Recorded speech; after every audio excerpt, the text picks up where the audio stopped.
Green climate fund एक तंज़ीम जेका दुनिया के माहौल की बेहतरी लाइ कम करे रही है। एशियाई तरक्याती बैंक पाकिस्तान लाइ $250 मिलियन इमदाद की मंजूरी जो ऐलान किया है। ऐलान मूजिब कर्ज की रकम ग्लेशियर टू फार्मर्स मनसूबे लाइ इस्तेमाल कई वेंदी ऐं मनसूबे तहत ग्लेशियर्स मां निकरंदड़ पानी के निज़ाम के माहौलियाती असरन के मुंह ॾियण में मदद कई वेंदी। इमदाद सवात में हारिन के ज़राअत ऐं आबाशी जूं सहूलतूं फराहम कंदी। रावलपिंडी में गैर कानूनी तौर रहंदड़ अफ़गान शहरन खिलाफ केस दाख़िल किया विया आहिनि। अफ़गान शहरन के पनाह ॾींदड़ पाकिस्तानी शहरन खिलाफ पिण कार्रवाई कई वई आहे। इन हवाले से जतली ऐं मोरगा थाने में 2 धारदार केस दाख़िल किया विया आहिनि। केसन में अफ़गान शहरी ज़ाहिद खान ऐं मोहम्मद अमीन के नामज़द किया वियो आहे। जवाबदार को भी सरकारी वीज़ा परमिट या तस्दीक थियल सरकारी कागज़ पेश न करे सघिया, जॾहिं त जगह के मालिक तरफां भी किराएदारन के रजिस्टर न किया वियो।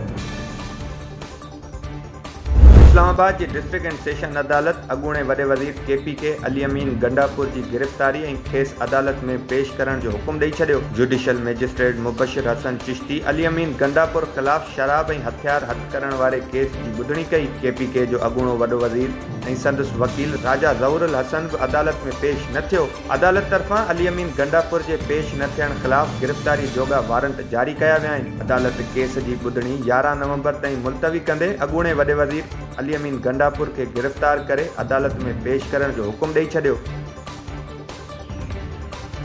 अमरीकी council general Stetson Sanders Punjab की वॾे वज़ीर मरियम नवाज़ से मुलाकात कई। मरियम नवाज़ जो तारुफ नए अमरीकी सियासी और इक़्तिसादी आफिसरन से करायो वियो, जंहिंमें पाकिस्तान अमरीका लाॻापनि की तारीफ़ कई वई। उन मौके ते वॾे वज़ीर मरियम नवाज़ अमरीकी सीड़पकारन के पंजाब में सीड़पकारी के मौके से फ़ायदो वठण की दावत ॾिनी। मरियम नवाज़ चयो त सकाफ़ती सियाहत के हथी ॾियण लाइ पंजाब में क़दीम सकाफ़ती विरसो बहाल और बेहतर कयो पियो वञे। पंजाब में आलमी सियाहत जो मरकज़ बणजण की सलाहियत है। पंजाब की सरजमीन हज़ारें साल पुरानी तहजीब और मजहबी सकाफत रखे थी।